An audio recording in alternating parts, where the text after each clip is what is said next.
कभी रात को अकेले में बैठकर ये सोचा है कि हम किस चीज के पीछे भाग रहे हैं। पैसा, कामयाबी या फिर नाम। लेकिन फिर भी जब हम सब कुछ पा लेते हैं या फिर हमें सब कुछ मिल जाता है तो अंदर एक अजीब सा खालीपन क्यों रहता है। हमें बेचैनी क्यों लगी रहती है। क्यों लगता है कि कुछ छूट रहा है। हम पूरी जिंदगी बाहर की दुनिया में खुशी ढूंढते हैं, रिश्तों में, लोगों में, सुख सुविधाओं में।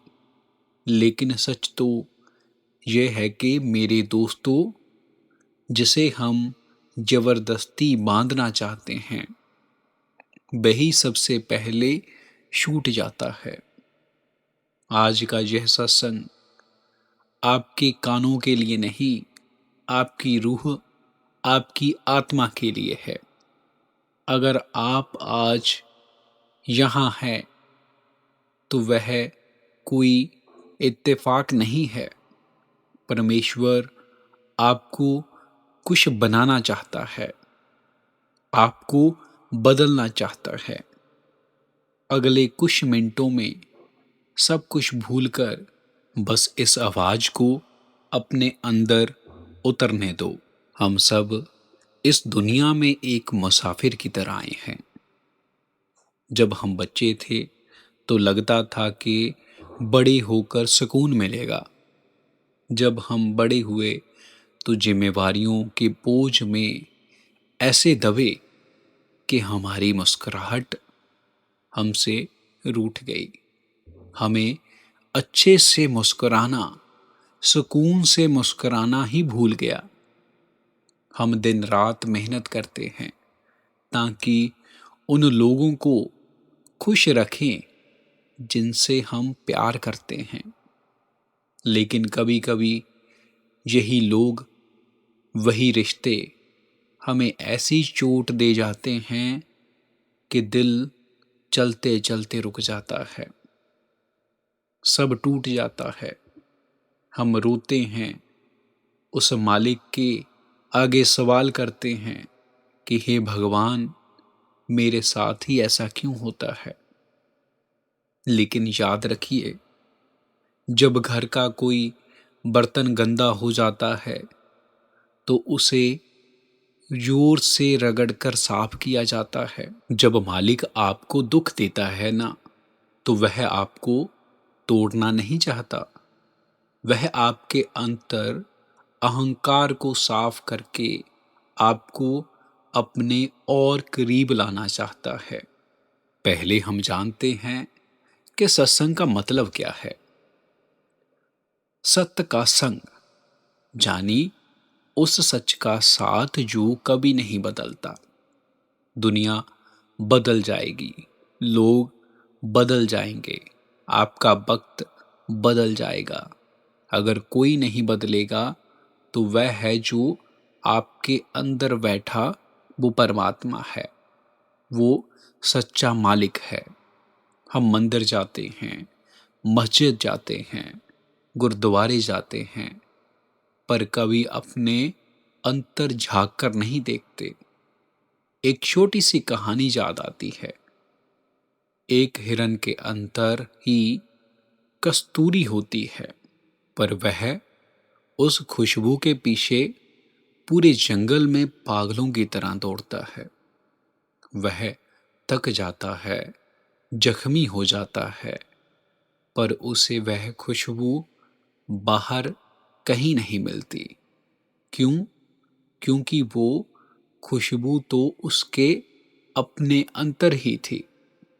बिल्कुल वैसा ही सुकून और आनंद आपके अंतर है।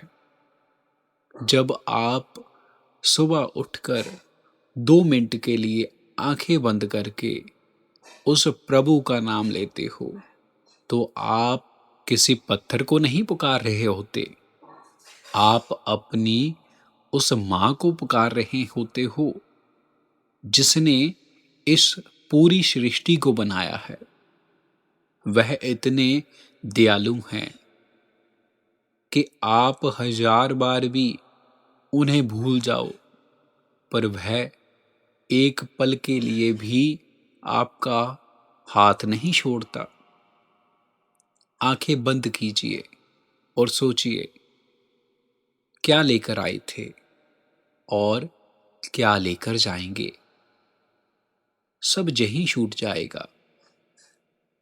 जिन मकानों के लिए, जिन जमीनों के लिए हम इतना लड़ रहे हैं, एक दिन यही जमीन हमारी ऊपर होती है, तो फिर नफरत क्यों है, यह गुस्सा क्यों है।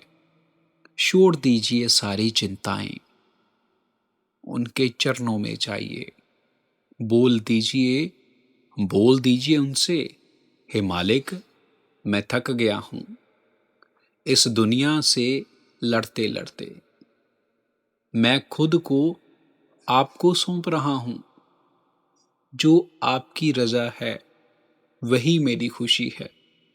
यकीन मानिए, जिस दिन आपने पूरे दिल से उनके आगे आत्मसमर्पण कर दिया, उस दिन से आपका बोझ आपका नहीं रहेगा, वो मालिक खुद उठाएगा। उनकी कृपा बरसात की तरह हमेशा बरस रही है। बस हमने अपनी कटोरी को उल्टा रखा हुआ है। अपने दिल को सीधा कीजिए, नफरत को निकालिए और प्रेम से भर दीजिए। अगर आज इस सत्संग को सुनकर आपकी आंखों में एक भी आंसू आया है, या दिल को थोड़ा सा भी सुकून मिला है, तो समझ लीजिए कि परमात्मा ने आज आपको चुन लिया है। इस प्रेम को सिर्फ अपने तक मत रखिए। इस वीडियो को उन लोगों के साथ जरूर शेयर कीजिए जो इस वक्त भटक रहे हैं या किसी दुख में हैं। क्या पता आपका एक शेयर किसी टूटते हुए दिल को फिर से मालिक के साथ जोड़ दे। इस प्रेम को सिर्फ अपने तक मत रखिए। इस वीडियो को उन लोगों के साथ जरूर शेयर कीजिए जो इस वक्त भटक रहे हैं या किसी दुख में हैं। क्या पता आपका एक शेयर किसी टूटते हुए दिल को फिर से मालिक के साथ जोड़ दे। और आप कमेंट में अपने दिल की बात बताएं, या जो भी नाम आपको प्यारा लगे जरूर लिखिए। सत्संग से जुड़े रहने के लिए इस चैनल को सब्सक्राइब करें। मालिक आप सब पर अपनी कृपा बनाए रखे।